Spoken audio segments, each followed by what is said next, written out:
অষ্টম শ্রেণীর জুনিয়র বৃত্তি পরীক্ষার্থীরা, তোমরা কত নাম্বার পেলে বৃত্তি পেতে পারো? ধরো অনেকেই বলতেছো যে ভাইয়া আমরা কি 340 থেকে 350-এর ভিতর পাইলে বৃত্তি পাবো, আমরা কি 350 থেকে 60-এর ভিতরে পাইলে বৃত্তি পাবো, আবার কেউ বলতেছে যে আমরা কি 330 থেকে 35-এর ভিতর পেলে কি আমরা বৃত্তি পাবো।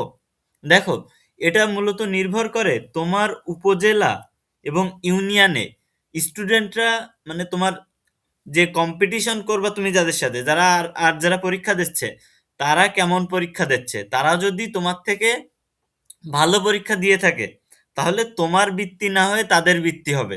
এই হচ্ছে সিস্টেম, অর্থাৎ এটা হচ্ছে তোমার। তবে একটা জিনিস কি জানো, অনেকে আবার প্রশ্ন করতেছে যে বৃত্তি পেতে হলে কি সব বিষয়ে এ প্লাস পাওয়া জরুরি। তবে বৃত্তি পাইতে হলে সব বিষয়ে এ প্লাস পাওয়া জরুরি না, এটা আগে ক্লিয়ার করে দিই। এবং তোমাদের হচ্ছে 300, তোমার 400 নম্বরের, যেখানে 400 নম্বরের পরীক্ষা, 5টা পরীক্ষা 400 নম্বরের, সেখানে তোমার তোমার 330 থেকে 340 পাইলে কিন্তু বৃত্তি না পাওয়ার সম্ভাবনা বেশি থাকে, কারণ অনেক ভালো ভালো স্টুডেন্টরাই কিন্তু এই যে পরীক্ষায় অংশগ্রহণ করে। সুতরাং তোমাকে বৃত্তি পাইতে হলে মিনিমাম 350 থেকে 360-এর ভিতরে রাখতে হবে নাম্বার। যদি 350 থেকে 60-এর ভিতরে রাখতে পারো ইনশাল্লাহ বৃত্তি হইতে পারে, কিন্তু শিওর হবে না। ঠিক আছে, শিওর বলা যাবে না যে হবে, তবে হওয়ার সম্ভাবনা আছে। কিন্তু তুমি যদি 360 থেকে 370-এর ভিতরে তোমার নাম্বারটা কোনোভাবে নিয়ে যেতে পারো, তাহলে ইনশাল্লাহ এখানে 90% গ্যারান্টি দেওয়া যায় যে তোমার বৃত্তিটা হয়ে যাবে। কারণ এটা নির্ভর করে মূলত তোমার উপজেলা এবং ইউনিয়নে কিংবা ওয়ার্ডে, তোমার উপজেলা কিংবা ইউনিয়নে তোমার কয়জন শিক্ষার্থী পরীক্ষা দিচ্ছে এবং তোমার থেকে তারা কি ভালো পরীক্ষা দিল নাকি তোমার থেকে তারা ভালো নম্বর পেল, এর উপর ডিপেন্ড করে। ঠিক আছে, সুতরাং এখানে কিন্তু আহ, সব কয়টাতে এ প্লাস পাওয়ার খুব দরকার নেই।